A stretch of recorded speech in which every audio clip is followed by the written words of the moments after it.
This is the Girls of High Value channel. My name is Joseph Darling. Today we're going to talk about the importance of blaming men for women and children's problems. Okay, so there's three categories of life. I love starting with this. It's relationships, it's health, it's finances. Very often the worse finances you have, the more difficulty you're going to have with your health, the more difficulty you're going to have with your relationships. So the financial aspect of things is really, really critical. And if we look through the history of the world, you've got thousands of years where women and children have been burdened because of circumstance, because of their environment, because of danger, because of just their environment. And men have been the ones who have been motivated from the fact that women and children needed them to be strong and to be powerful and to be resourceful and to survive and to do whatever was required of them in order for them to have the reward of a happy, joyful family. A wife and kids who loved him and adored him and who looked up to him because of his capacities and what he was able to do. He was the leader. He was the one who basically made things happen. Now, of course, there have been tons of feminine husbands throughout the world, right? But the guys who actually made it happen took upon themselves the responsibility of improving themselves and improving their situation. And their women and children were massively blessed because of it. Because of that one man who took responsibility and who took the blame, he basically produced kids who also took upon themselves responsibility. Now, obviously, not many men, okay, except for Jesus probably, took upon himself massive responsibility and did not blame his woman. There's been very few guys throughout history that have come to that point where they're actually, it's not my wife's fault, it's not the kid's fault, it's my fault, and I'm going to change the world. I'm going to do something about this. There's been quite a few actually when you start thinking about it, but we don't know about them because no one talks about that. Anyway, today we are. So these guys, they have allowed their women to be unburdened, hopefully. And if they allow these women to be unburdened, that allows the next generation to be unburdened also. Imagine an unburdened woman will create a feminine daughter, but also will create a masculine son. Now, both of them are going to be feminine their first few years, but then eventually the father, since the mother is unburdened, the father is motivated by her because she's in her femininity. She's a damsel in distress and he's got to save her, right? And he's the leader for her. He's the leader of the family and he wants his son to lead as well.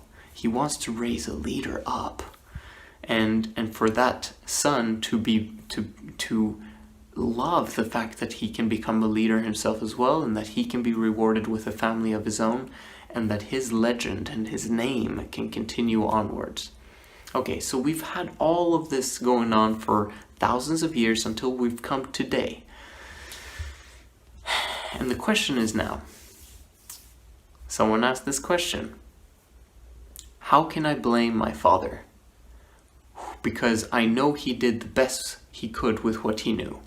I don't want to blame him, and it doesn't feel right to blame him because he's amazing, right? He did the best that he could, and yet, right now, they're still struggling a bit financially and blah, blah, blah. Do we blame the preceding generations? No, we do not, okay? The preceding generations have done the very best that they could with what they knew how. And that effort that they've put in has truly blessed us and created a better generation. This is what's so amazing about the world, is that there's an evolution of things, that it's gone from bad, okay?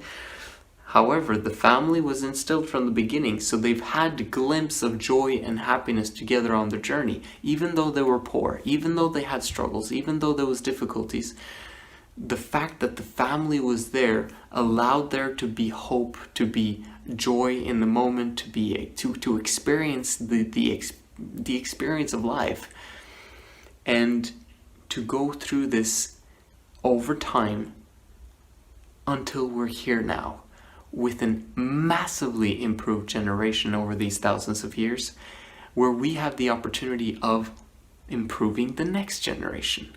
Or we can choose to burden women, which will burden children. Okay, we burden children, we're going to create masculine girls, and we're going to create feminine boys. Feminine boys is not something that you want to have, and I'll explain why. The more feminine a creature is, the more they are willing to blame someone else for their circumstance.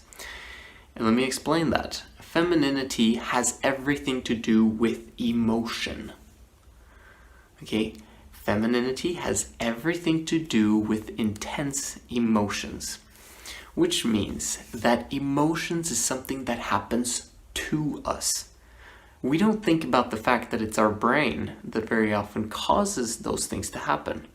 And it causes the emotions to come upon us, and we are not in control.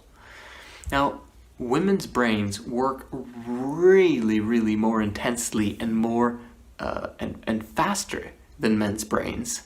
And sometimes you're wondering if men's brains function at all, right? But in terms of women's activity levels in their brains, it creates more intense emotions. And that's a fantastic thing. We've got to understand that the intense emotions that women have is fan-bloody-tastic. It's great. It's beautiful.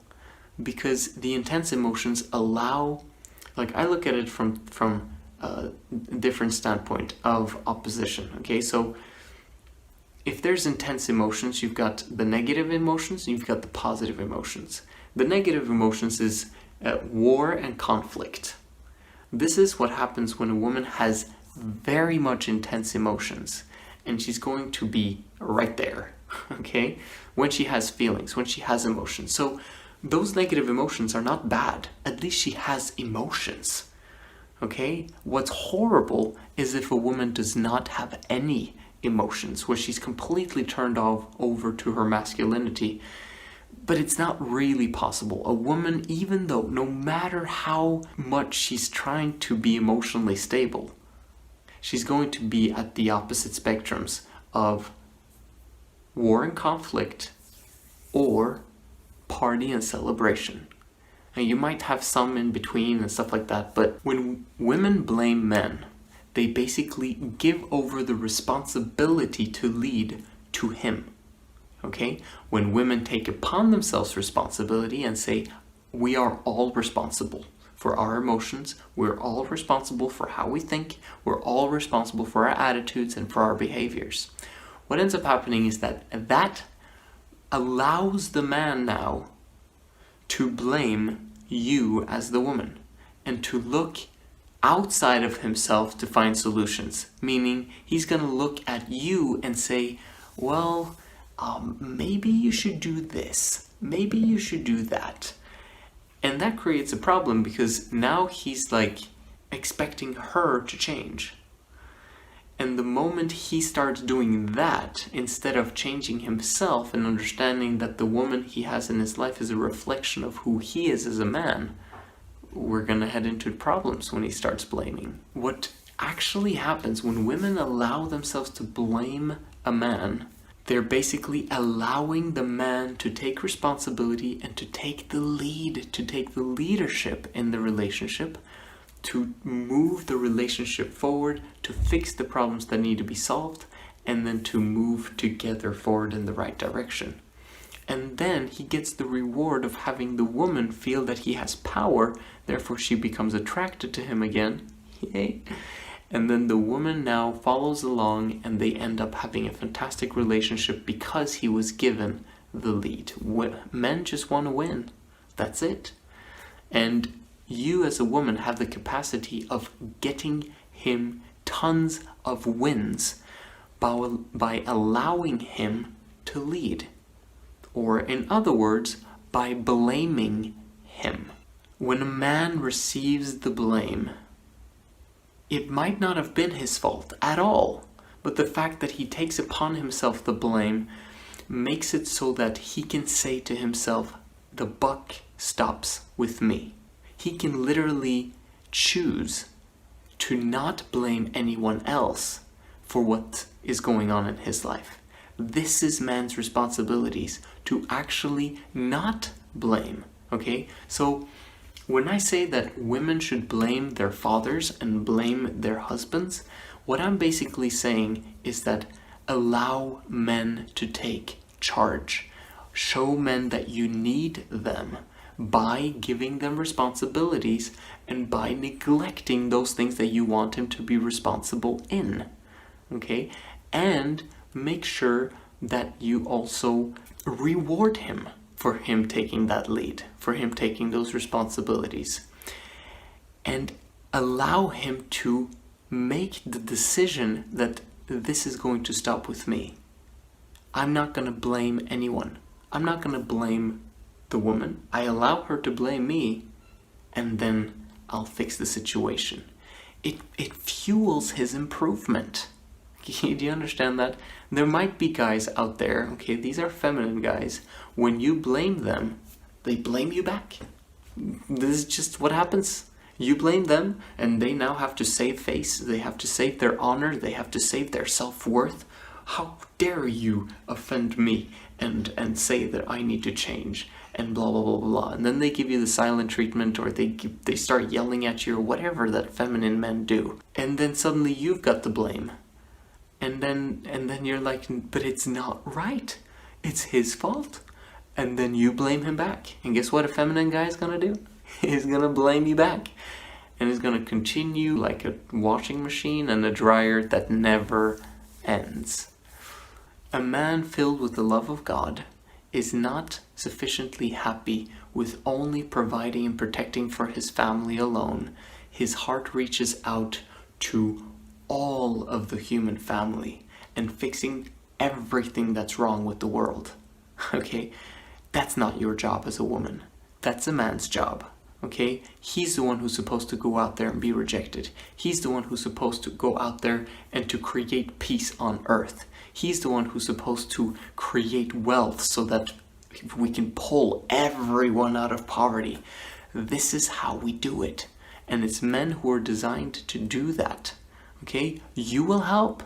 Maybe you will even have some form of job where you run a charity, or maybe you desire to learn to be a doctor, right? And you learn the things that are necessary for you to actually help.